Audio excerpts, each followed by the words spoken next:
আমার যা বুঝার আমি বুঝে গেছি। মমিতা শোন, একটা কথা বলার জন্য তোর কাছে আসছিলাম।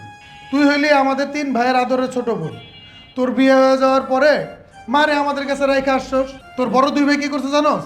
মারে বাড়ির থেকে বাইর করে দিছে, মারে আমার ঘাড়ের উপরে চাপাই দিয়ে গেছে। আর তোর ভাবি কি চায় জানোস?